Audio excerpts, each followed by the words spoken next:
Hello, my dear friends. How are you doing? Hope you are having an amazing day and not having to deal with drama. Ready for new stories I have for you today? Let's go to the first one.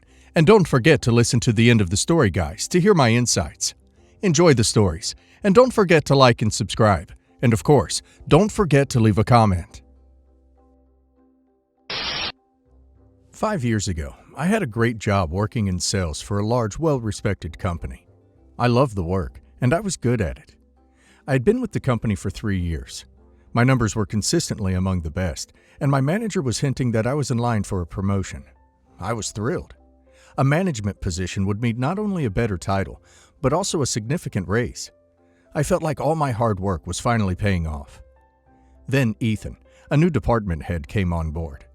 When he first joined, everyone was buzzing about his experience, how he was supposed to be the person who'd take our team to the next level. At first, I thought he was just an ambitious, capable guy. But it wasn't long before he started acting differently toward me.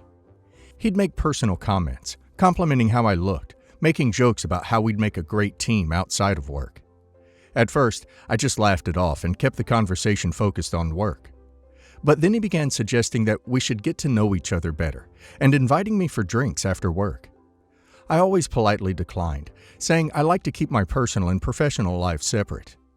Instead of respecting that boundary, Ethan became more insistent. He'd stop by my desk more often, linger after meetings, and try to steer casual conversations into something more personal. It was uncomfortable, but I kept my responses brief and tried to remain professional. As time went on, his demeanor toward me shifted. During meetings, he started cutting me off and dismissing my ideas. He'd assign me more and more tasks, making it nearly impossible to keep up. Then, when I couldn't finish everything within his ridiculous timelines, he'd criticize my performance. The promotion I had been all but promised, gone. When I asked what had changed, he said I wasn't showing the leadership qualities they were looking for. It felt like he was setting me up to fail. Eventually, it got worse. Ethan pulled me into his office one afternoon and told me that I wasn't meeting expectations. I pointed out my strong performance record, the great reviews I'd had before he arrived, and the fact that I'd been juggling a massive workload. He waved it off, saying that my work had fallen behind under his leadership, and maybe my previous boss was closing his eyes for my incompetence. Then he fired me, just like that. I was devastated. I had put so much effort into my job, and it all felt like it was taken away because I refused to play along with Ethan's personal agenda. I told my family everything. My parents and my sister were livid. My mom called Ethan a sleaze, and my dad said I should take legal action. Even my sister, who usually stayed out of serious discussions, said I should sue him for harassment. I considered it, but at the time, I just wanted to move on. I worked hard to rebuild my career, finding another job in a new company. It wasn't easy, but eventually I made it. I put that chapter of my life behind me, though the anger I felt about Ethan never completely faded. Fast forward 5 years. A few months ago, my sister called me to say she'd met someone. She was excited, gushing really. She told me about how charming he was, how successful and rich, how kind. She didn't mention his name right away, just said he was someone she'd met at a local restaurant and that they'd been seeing each other for a few months. I thought it was nice that she was happy, but I didn't think too much of it. My sister had always dreamed of marrying a wealthy man so she wouldn't have to work. She had openly admitted that her goal was to live a comfortable, worry-free life, and if this guy could offer that, good for her, I thought. Then she invited me to a family dinner at my parents' house to formally introduce her new boyfriend. I showed up expecting to meet someone new, not thinking for a second that I could know this guy. But when he walked through the door, I froze. I hadn't seen him since he fired me, and I felt the blood drain from my face. It was the same Ethan, only now he was holding a bottle of wine and flashing that same charming smile. My parents were laughing at his jokes. My sister was hanging on his every word, and everyone seemed completely oblivious to the history he and I shared. I barely made it through that dinner. I kept my head down, ate quietly, and waited for him to leave. Once Ethan was gone, I told my sister and parents exactly who he was. I reminded them of the story, how he had harassed me at work, sabotaged my career, and fired me when I wouldn't play along. My sister looked confused at first, but when I pushed further, she admitted she hadn't made the connection. She said Ethan had told her he used to run some company, but he started his own business years ago and hadn't mentioned the details. She claimed she had no idea it was my old boss. But once she knew, she brushed it off. "He's not like that anymore," she said. "He's been nothing but wonderful to me." I told her he wasn't wonderful. I told her he was manipulative, cruel, and untrustworthy.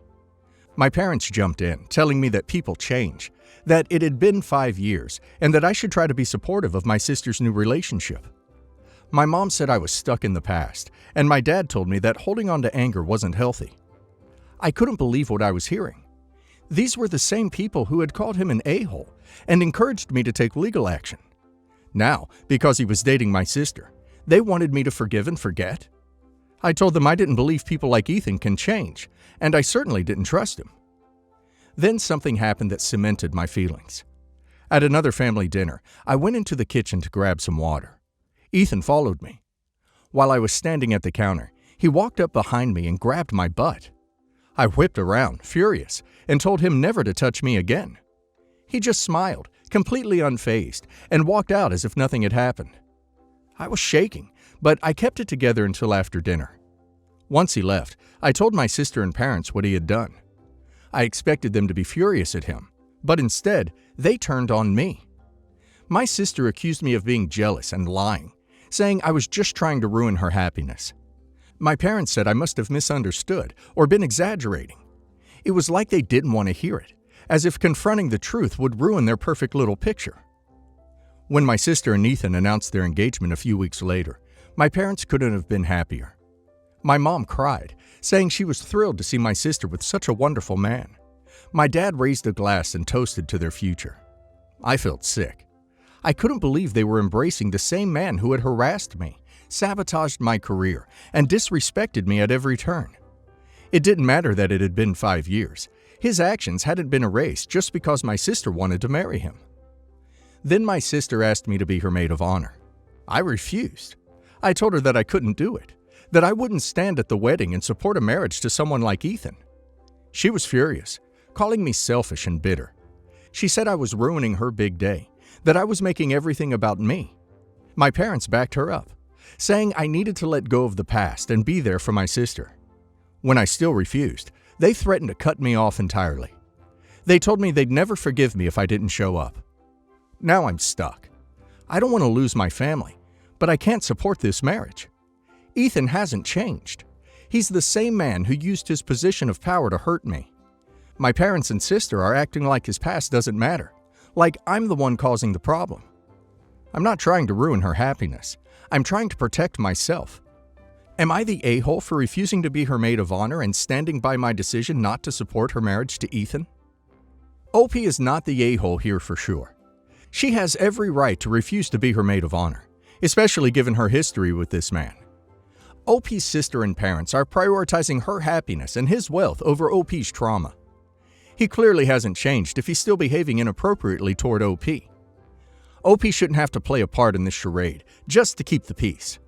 Sooner or later, he will cheat on OP's sister. I wonder if OP's sister and her parents will be that forgiving as well. And now let's hear the community's opinion. Not the a-hole. This guy sounds like a manipulative creep, and I'm so sorry you're in this position. Your family should be supporting you, not brushing off what happened. They're gaslighting you into thinking you're the problem, but you're not.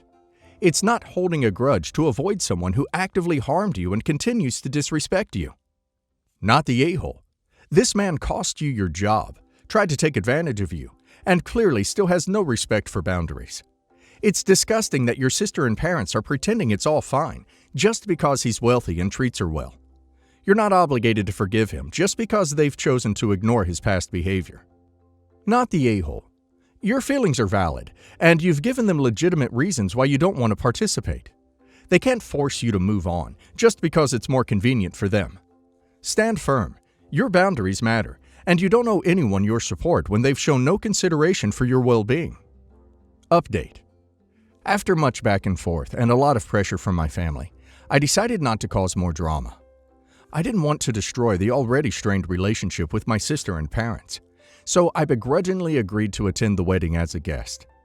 I still wasn't okay with her choice to marry Ethan, but I convinced myself that for the sake of my family, I'd keep my mouth shut, put on a polite face, and get through the day. The ceremony itself was beautiful. One of those picturesque events that looks like it was pulled from a bridal magazine.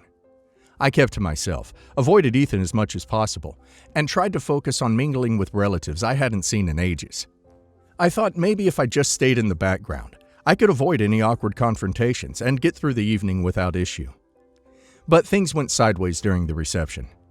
I had stepped outside for some air, trying to keep my emotions in check, when Ethan came out after me. At first, I ignored him and tried to move back toward the building.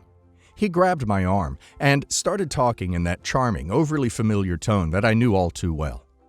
Before I could fully register what was happening, he leaned in and tried to kiss me. I shoved him away and shouted at him to stop. I was furious and shaken, but I knew I needed to head back inside and tell my sister and parents immediately.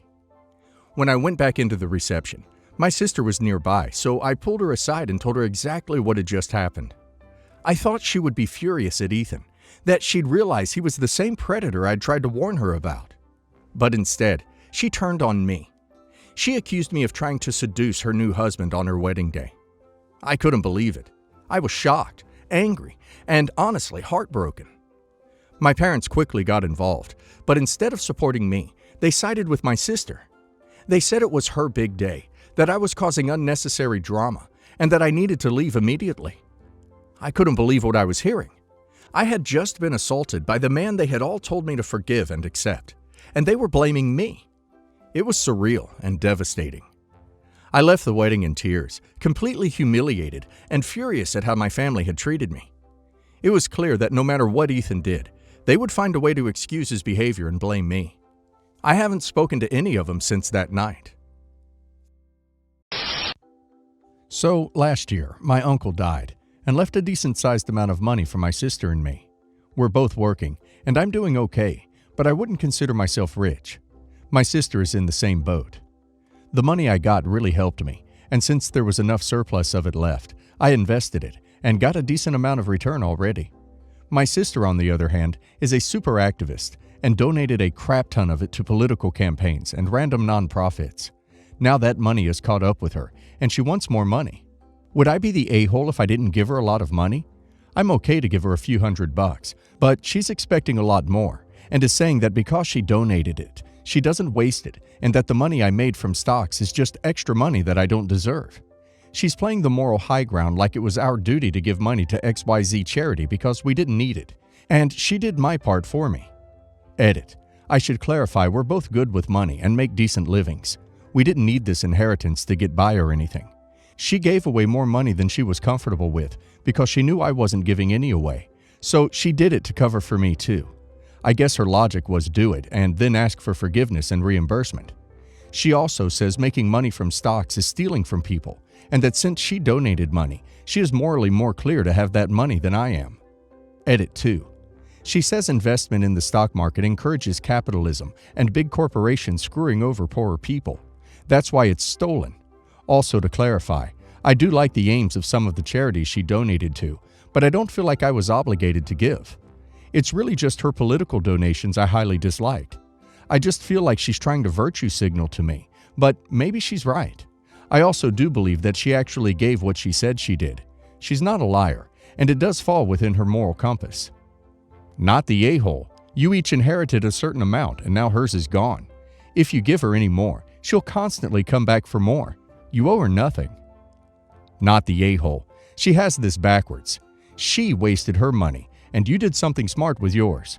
Not that a donation is a waste, but when you clearly can't afford to donate X amount of money, you're wasting money that could have been used to improve your own life. She basically decided to choose where to give both of your guys money if you give her any. Don't encourage this crap. She wants the moral high ground and money. Too bad, so sad for her. She doesn't get both. She won't be happy until she has more than you, likely. I wouldn't give her a cent. Not the a-hole. She's basically pinning her mistake, albeit a generous one, on you and making you feel bad that she's in this position. It's your inheritance. Do what you like with it, but don't give her more just because she's family. Female 27. Had an argument with my sister-in-law, female 34. Before she met my brother, male 36, she already had a kid, female 15. She was 9 when we met. Not gonna lie, it was rough to see her grow up in such a toxic environment. My sister-in-law is a gorgeous woman, smart, hardworking, and independent. If it wasn't for her personality, I'd admire her so much. But she's a terrible, horrible person, and worse as a mother. I love my brother, but he is an idiot for marrying a woman like my sister-in-law. She cut her daughter's hair with scissors to the point she had a bad pixie cut just because she didn't want to hug her. She called her daughter filthy when she had lice. She wants to be the center of attention every time, and be careful if you are kinda having the spotlight, because she'll make backhanded comments like, "Really? Wow, I'm surprised. Congrats. I'm astonished you made it since you know you're not that smart. I mean, it's a lovely dress. Good thing you have a pretty face." I've talked to my brother multiple times about her behavior, but he's so used to being mistreated that he doesn't do anything about it. I try to behave myself in front of her. I love my niece, and know if I make a wrong move, then either my niece or my brother will suffer. Well, yesterday they visited us to celebrate my niece's birthday at my parents' house. I cooked her favorite meal and decorated with pink and red balloons, her favorite colors, and had some confetti on the floor. When my niece came in, she loved it, but then my sister-in-law commented, "Oh, how cute. Red and pink are such an interesting choice. I know who not to call for color selection." Then when we were eating, my niece told us how well she was doing at school. And again, my sister-in-law, "Yeah, incredibly smart. That comes from my side of the family. Poor her if she got that from her dad. Though she isn't, pretty good at making friends." Well, it was time to cut her cake when my sister-in-law stopped us and told us she had an announcement to make. My brother was next to her and they told us they planned to have a baby. I was shocked, and that's less to say about my niece. She was crying and not happy tears. I just couldn't contain myself. Just because you can have kids doesn't mean you should have them. Sister-in-law, "I beg your pardon?" Me, "I just think a kid deserves a parent who loves them and not to be treated like a dog." My sister-in-law was furious, but she is a professional narcissist. So instead of responding, she just started crying and saying crap. "She won't love my baby because she envies us too much. She hates babies," etc. Then they left. And that wasn't enough. She then uploaded an IG story about how sad she was. I hated her so much and wished her the worst. Also that I hate babies and stuff like that. Of course, people sent me DMs to harass me. I don't think I did anything wrong, but even my friends are calling me an a-hole for going too far. Not the a-hole. Maybe timing wasn't the best, but I get the impression you are tired of her verbal aggression. I hope you find a way to keep communication because of your niece. She needs an adult that cares about her. As for your friends, they might be on the don't rock the boat mindset, and that's why they are calling you out. I would reply, how come her constantly insulting and berating me and my family is okay? Not the a-hole. I mean, out of context, you could have been pretty crappy. But announcing your pregnancy at the birthday party of your child seems so insensitive that you get a hard pass. I don't need any other context.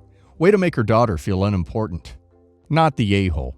Even though it's not really your place to say what they should do in their marriage, your words seem well-founded. Your sister-in-law needs a real bashing from someone who doesn't care, so she'll cool it a little bit, though it's very unlikely. Sister-in-law really seems like the mom to compete with her daughter to be queen, just an uncaring parent. The planned pregnancy is probably just for attention. I, 52 male, have 4 children. 3 of them have moved out, and 1, male 26, still lives at home. He pays rent and has his responsibilities. 11 months ago, he got a new office job working for a small company. He's had small jobs, but nothing long-term, so this is probably a reality check for him, as it is his first real job and chance at creating a long life career.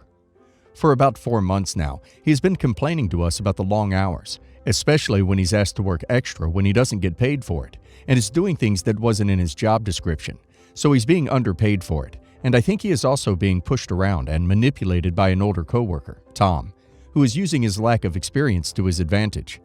He doesn't want to say no because he knows they're short-staffed and doesn't want to seem like a slacker. We have told him that he can't say no if he doesn't want to, and that if he has any issues, he should talk to his superiors about it. He can be very sheepish and doesn't like confrontation as he sees it, but I've also told him that it's not being confrontational when he's coming home exhausted and is not happy. So for the last 2 months, he has been telling us that he has been writing an email about being underpaid and wanting to stick to the job role he applied for, but hasn't actually done anything, and is saying that he might quit because the long hours aren't worth it. I know he is young and doesn't have a lot of working experience, so I can see why he is hesitant to speak up about this. Here is where I might be the a-hole. Before Christmas, I told him that if he didn't speak up and just complain to his mom and me, that I would go in and speak to the owner myself and tell him that the other workers are using their power and should not be making my son do things outside of his role, especially when he isn't paid for it, and they're saving money instead of hiring someone appropriate and qualified in that role. He asked me not to, and I told him to grow a backbone. I went in on Friday last week. The owner wasn't in, but I spoke to someone else and relayed everything that has been going on and said it wasn't fair and that it needs to change. He had a phone call with his superior about it, and they had a meeting about it and discussed it. But now my son is angry at me because he felt he was handling it when actually he was doing nothing, and that Tom was now being subtle but openly mocking him as he kept asking another coworker if he felt he was being aggressive to her or forcing her to do things in a jokey manner. Now he says he just wants to quit and isn't speaking to me. My wife agreed with me, saying that we did warn him, and if he cared that much, he should have spoken up about it before I had to go in and intervene. I just wanted my son to realize the toxic work environment he was in wasn't healthy, and he has every right to say this is wrong and try to make it right instead of letting people walk all over him. Am I the a-hole? Oh my God, I just died of embarrassment for your son. He's 26, and you went in and told his boss they were mistreating him? I mean, you raised an adult son who can't advocate for himself, and that's on you, but it's too late for you to fix it now. You're the a-hole. You're the a-hole. If your son cannot advocate for himself at the age of 26, you did a poor job of preparing him for life. You humiliated him by going into his work. You're the a-hole, but I understand your impulse. I'm a mama bear myself, and one of the hardest lessons I had to learn was to sit on my hands and let my kids handle their own battles. But that has to be the way it is. Keep encouraging your kid to stand up for himself, but stay out of his office. Maybe with your son's agreement, you can send some goodies in apology, but otherwise, steer clear. I, 27 female, am married to my husband, 29. My husband and I live in a 4-bed, 3-bath. We have 2 children ages 4 and 1. My husband has a sister, Emma, 33. Emma has a 14-year-old daughter, Nina. Emma and Nina stayed with us for a month while they were visiting. They used the spare bathroom upstairs that no one else uses. When they left, we had some septic problems with extreme clogging. We called sister-in-law and she brushed it off and said my 4-year-old must have flushed something down it. My 4-year-old has never done that and is never unsupervised upstairs. We called a plumber and they came out and told us it was clogged with tampons and wet wipes. I called my sister-in-law and told her, and she said it must have been Nina. She must have not known, it wasn't like home. I told her she should have informed her daughter beforehand. She made up this whole excuse about how they did, but they were able to at home, so thought my toilet could handle it, and it was a complete accident. I spoke to my husband about it, and he didn't think we should make her pay for it. It seemed to be an accident. I, though, disagreed, and still did it. She clogged our toilet and tried to make it seem like my son did it. I sent her the bill with a little message just stating the bill is due, blank, and I expect her to pay for it since it was their doing. When Emma received the bill, she called me angrily saying how she couldn't believe I was making her pay, and it was an honest accident, then hung up. She sent my husband an angry text about how I'm changing him, and she no longer will be coming back in the summer. This has caused tension in my home and relationship. I don't think I'm the a-hole. She could definitely afford it. I understand Nina is a child, and it's not her fault, but Emma should have educated Nina. When you break something in someone else's house, you fix it.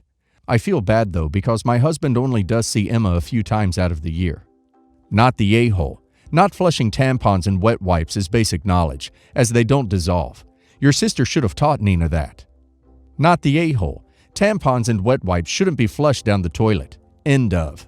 Though I do wonder whether Emma is being truthful blaming Nina, or whether she did it herself. After all, she already tried blaming your 4-year-old for the problem before the plumber discovered the true cause of the blockage. Not the a-hole. Your sister-in-law's plumbing hasn't failed yet. It will eventually build up somewhere and cause an issue. Even if it doesn't cause an issue for her, the wastewater treatment workers are cursing her out. 7 years ago when I got married, mother-in-law and I got into a huge fight over her bringing a date to the wedding. I wanted to keep things small and personal, and she wanted to bring a date. This fight really escalated into craziness and tore the family apart. She didn't speak to her own mother for 5 months, got in a screaming match with her son, and she ended up not coming to the wedding. Mother-in-law told me very clearly to never speak to her again, so I respected that. We still see her sometimes if we are at the same event, but we have literally never spoken to her again. She doesn't speak to us. My oldest child is aware that she is her grandmother, but my younger one doesn't even know who she is. She has a husband I've never spoken a word to. I don't really care if she doesn't. Recently, we had a family function and my younger child had a medical emergency. It was the scariest moment of my life, but mother-in-law was able to do compressions on her. She is an ER doctor and I'm so beyond thankful she was there. I did say thank you in the moment, but I wasn't sure if she heard me. I went over to her after and said that despite everything between us, I just wanted to say thank you. Mother-in-law was standing with her brother who said, "Didn't she tell you to never speak to her again?" Mother-in-law got an attitude and said that she would have done that for anyone because it is literally her job and she doesn't need to be thanked and felt it was performative. Mother-in-law's husband, who I've never talked to in my life, snapped at me and said you don't need to thank someone for doing their job and that I have a lot of nerve talking to her. I was shocked that they were being so rude about it. Mother-in-law's dad tried to brush it off and said she had social anxiety. I won't say she doesn't, but this is the first time I'm seeing it or hearing about it, and that they were just acting like that because she was stressed having to talk to me. But I'm not sure if I really believe that. He also said that I was weird because it implied that she might have just let her die because of our issues. Not the a-hole. "Thank you for saving my kid's life" is a perfectly reasonable thing to say to her. She sounds stressful. Not the a-hole. Saying thank you is a normal reaction after what happened. Your mother-in-law is still salty about the whole wedding date situation and has perpetuated her saltiness onto others. Not the a-hole. I think you would have thanked anyone who did the same thing in the same circumstances. I thank people for doing their job all the time. Just today I thanked the bagger at the grocery store, and that was just for bagging groceries, not saving someone's life. Sheesh. Your mother-in-law and her posse were out of line. Maybe they thought you were extending an olive branch because you came over afterwards and they want to continue to stew in their resentment. Put it out of your mind. You did nothing wrong.